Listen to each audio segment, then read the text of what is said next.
Hello, everybody. I'd like to start out with some serious talk. So, according to the government, this week will be the peak of COVID-19 in America. And I actually want to believe that because that means after this week, it'll be on the decline. So, this week is gonna suck, especially if you or a loved one has the virus. Please remember to stay isolated. You're going to get through this.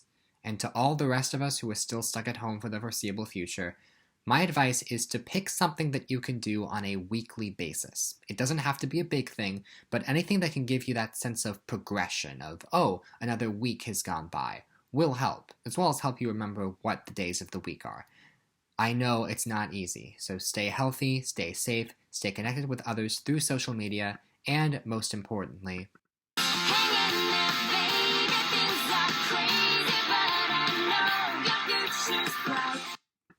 with that being said, let's talk about video game movies. So, we finally reached the end of the 1990s. Side note, it's kind of crazy that video game movies have existed throughout 4 decades now, and in the 90s, they were essentially finding their footing.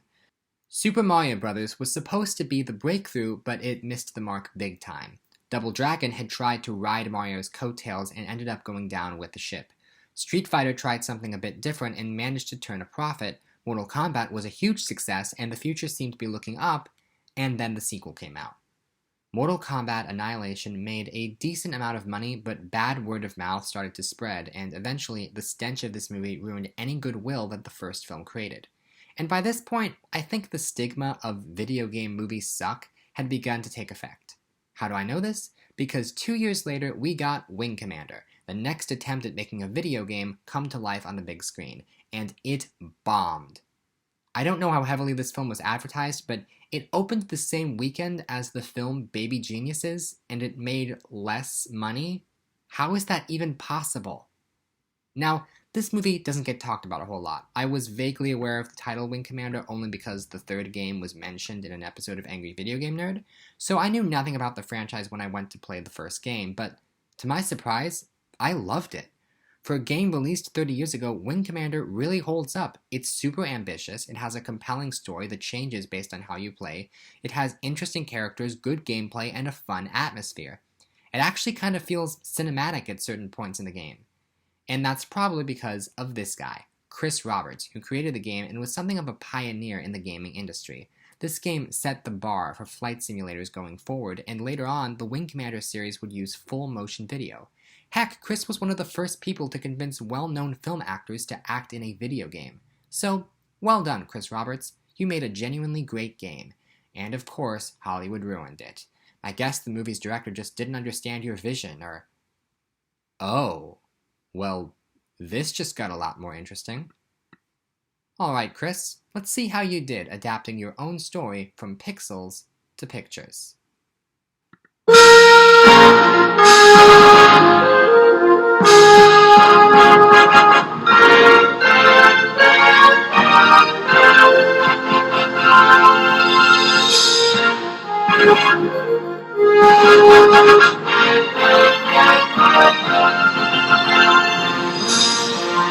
Now, before we get properly started, I want to make one thing clear.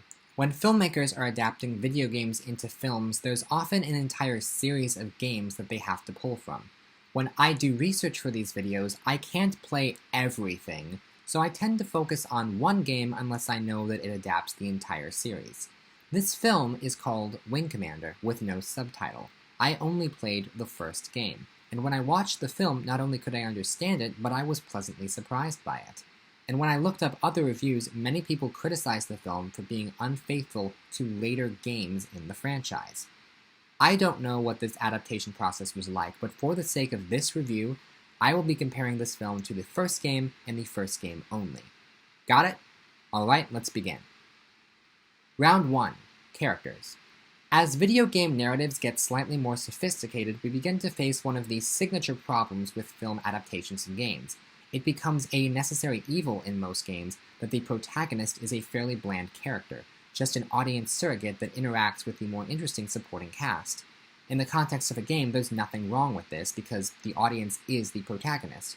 But in a film, however, it becomes a necessity to give your lead characters some personality. In the game, at least the first one, the lead pilot that the player controls has no name. Actually, they do, it's the name that the player enters at the start, but I believe that the canon name for this character is Christopher Blair, and that's the name that the film used. Now, the way this character is written in the film is actually pretty decent. The filmmakers wisely chose to give him an added backstory, and as a result, he is half pilgrim, meaning he is the target of a sort of futuristic racism. I'll have more to say on the pilgrim stuff later on, but this gives him a personal obstacle to fight against. He's not just a pilot who wants to fight in a war, he's somebody who has something to prove. My problem with this character lies in the actor who portrays him, Freddie Prinze Jr.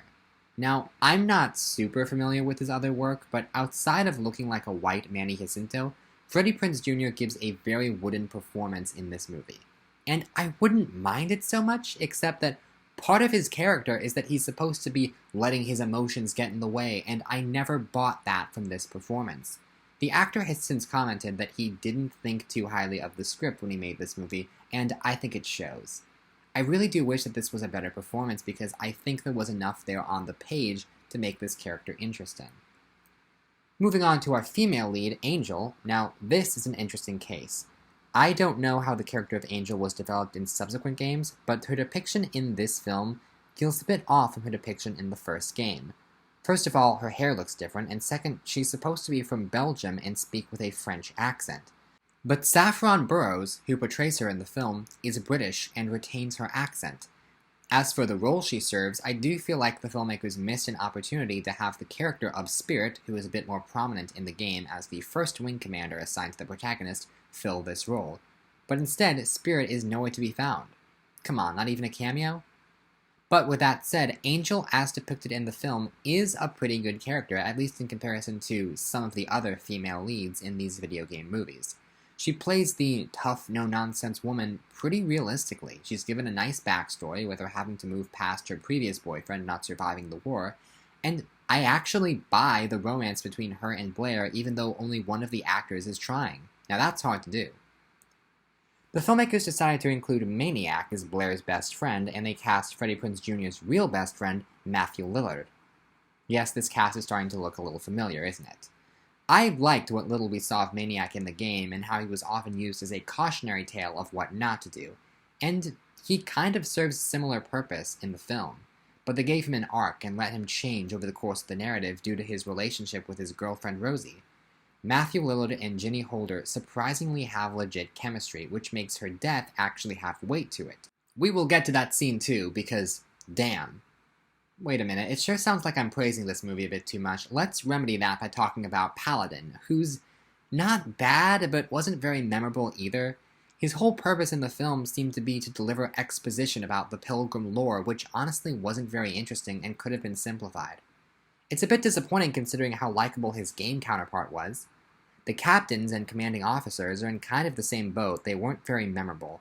Commander Gerald, played by the guy from Das Boot, does a decent job at being the punchable racist, but I thought it was a bit confusing at the end, when Blair saves the day and the commander is proud of him but still hates him, and could have played that in a way that was funny, but instead just feels confused. I did enjoy what little we got of the pilots together because it felt very real, like a military base should feel, and it also reflected what the game was trying to emulate. And we don't see much of the Kilrathi in this film, but let's just say I don't have too much of a problem with the way the Kilrathi are written, and we'll leave it at that. So, in a nutshell, I think the male and female lead work well enough, the B-plot romance works really well, and the rest of the characters are meh. While it certainly gets points for a lot of the positive things I said before, I do think that they missed out on the opportunity to showcase more of the side characters from the game. A lot of characters are cut altogether, and I don't think they necessarily needed to be.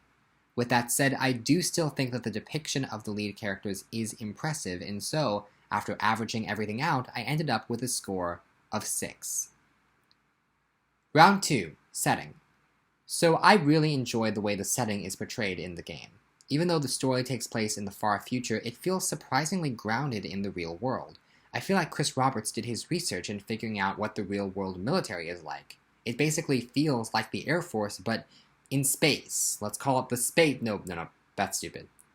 Now, if you remember my first 2 reviews in this series, Super Mario Bros. And Double Dragon, The production design of those films couldn't possibly be any further from the games that they were adapting. But by now, I feel like the filmmakers were determined to make this work. And so, they hired Academy Award-winning production designer Peter Lamont. And when you want somebody for your futuristic space marine action movie and you hire the guy who did Aliens, you're in good hands. Of these 6 video game movies that I've seen so far in this show, this has by far the best production design. I mean, look at this. Chris Roberts and Peter Lamont must have collaborated very well together because not only do these sets look great on their own merit, especially considering what this film's budget was, but there were a number of times that I saw something from the game recreated for the film, and it looked amazing. These sets look great. But what really impresses me are the scenes where the pilots are in their cockpits. There are so many shots where it honestly felt like I was seeing the game on the big screen, in particular, the scenes in the asteroid field. It's a genuinely amazing recreation. Now, some have complained about the quality of the visual effects, and yes, they do date this movie quite a bit, but I honestly don't mind. Some of these effects show a good amount of creativity.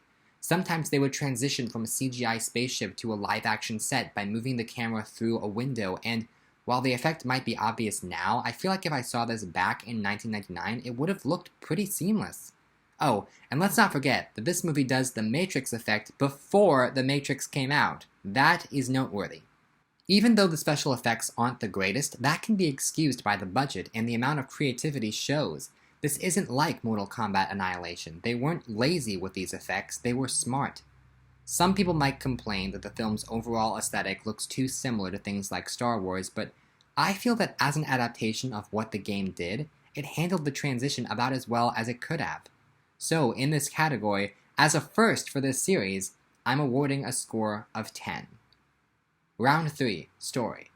So like I said at the beginning, I am basing all of my comparisons on the first game, and the reason why it is so important that I make this distinction is that it seems to follow the story of the first game pretty well.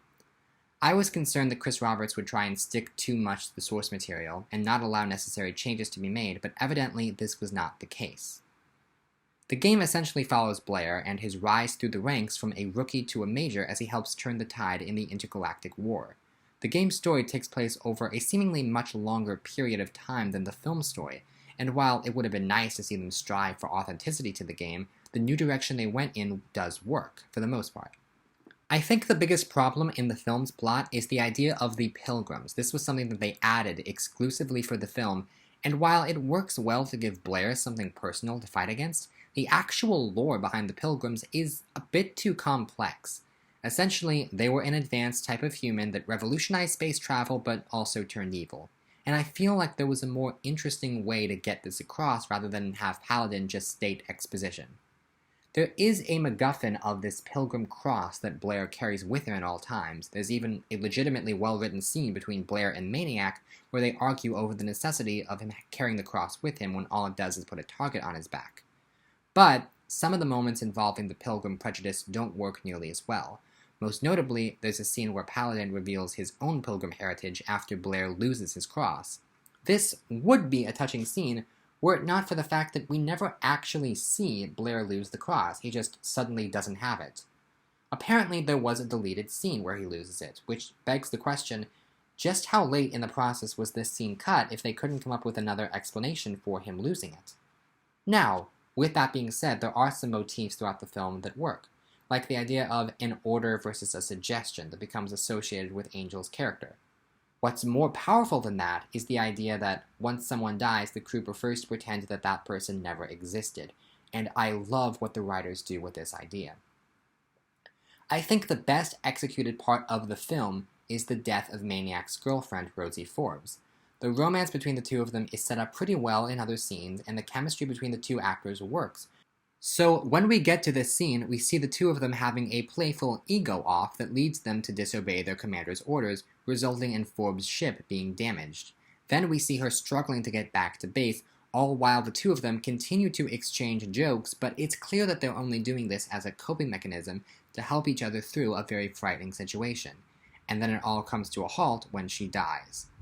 Maniac is clearly left heartbroken and stricken with guilt, and when Blair tries to recycle the phrase, "she never existed," Maniac gets legitimately angry at his friend, and then Blair takes it out on Angel and this ultimately convinces her to change her stance on the phrase. And it just works. I'm sorry. This section of the movie is really good. I don't know what it's like to be in an actual war where people die and you just have to move on, but this felt legitimately powerful. I wish that the rest of this movie was on the same level as this subplot, but hey, I'll take what I can get. The story on its own, I think, is pretty well done. It has elements that drag it down a bit, but what works really works. For a video game movie, it's certainly above average, so I'm gonna give it a 7. Round 4, Experience.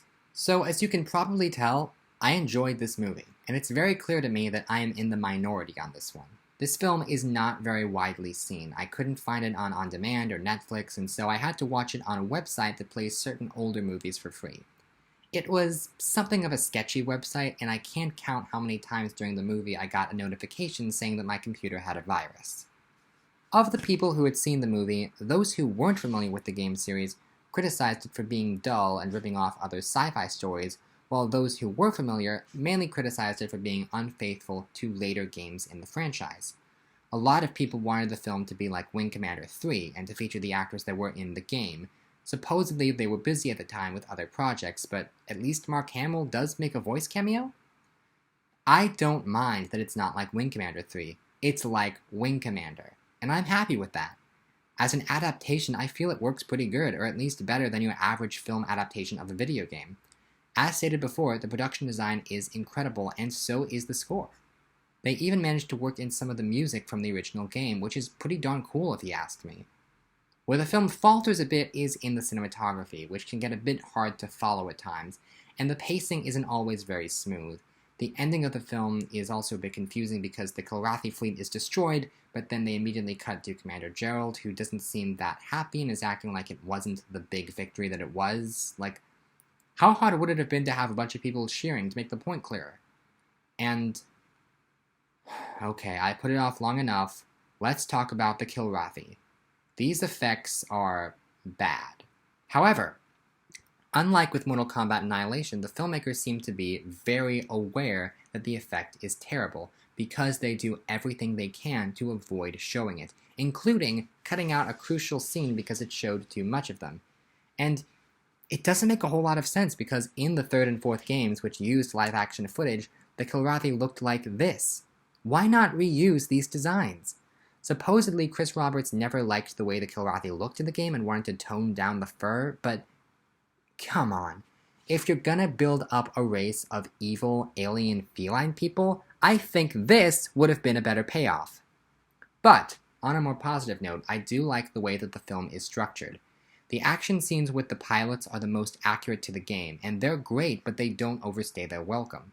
They're balanced out pretty well with the more character-oriented scenes on the ship, just like how, in the game, in between the flying sections there would always be a brief scene on the ship to chat with your fellow pilots, and it helps make the whole thing feel a bit more real. I also like how the film's entire story takes place in space. I imagine a different director might have been tempted to cut to Earth and establish a futuristic society, or people back home that Blair and Maniac have, but we don't need that. We're just with the characters all the way through. So this was Chris Roberts' directorial debut, and while I think there were a few things that show his inexperience, namely his direction of the actors and the cinematography, the passion that he has for the world of this story is palpable. He wants to make this a great movie, and he's putting in legitimate effort. Not everything works. The added lore, the Kilrathi, and one or two pacing issues, but I feel like this film doesn't get a fair shake, and it's underrated as far as video game movies go. Whenever there would be a scene set in the cockpit, it felt like I was transported back to the game. I can't speak for how this film plays out if you're not familiar with the game, but for me, this is a film that I enjoyed watching and would be willing to watch again, and for that, it gets a score of 8. So, with everything added up, Wing Commander gets 31 out of 40, 77% for a final score of C+. Now, this might be somewhat controversial, considering how most reviewers tended to look at this film. I think it's fair to say that the stigma video game movies are bad was on full effect when this movie came out. But what's worse is that there were a lot of movie critics that clearly didn't think too highly of video games, period. Look at what one professional film critic at the time had to say. Wing Commander is based on a video game and has roughly the same degree of character development. That is all most moviegoers will need to know. So, maybe it's the fact that I'm watching this immediately after Mortal Kombat Annihilation, but I did find myself legitimately getting into this movie. It's not something that I think should have won Oscars, though I could maybe make an argument for a production design nomination. But if you can find this movie, maybe check it out. And it does make me curious as to what other hidden gems lie in the sea of critically panned video game movies. But before I go, I do want to state something about the future of this series, just in case anyone is interested. So I do intend to keep this series going for a while, even if nobody is watching, just to give myself something to do during this difficult time. However, when looking ahead at the list of video game movies, I've decided that I will not be looking at any of the movies in the Pokemon series, with the exception of Detective Pikachu. The reason for this is that upon closer inspection, the Pokemon series may have started as video games, but it became a hugely successful anime series before any of the films came out. I believe that the Pokemon films are based more off of the anime than the games themselves, and besides, I don't think any of the individual stories of the films are direct adaptations of the stories of the games. And plus, I really don't want to dive into the rabbit hole of the massive Pokemon franchise. Also, as of right now, I have no intention of looking at any fan films.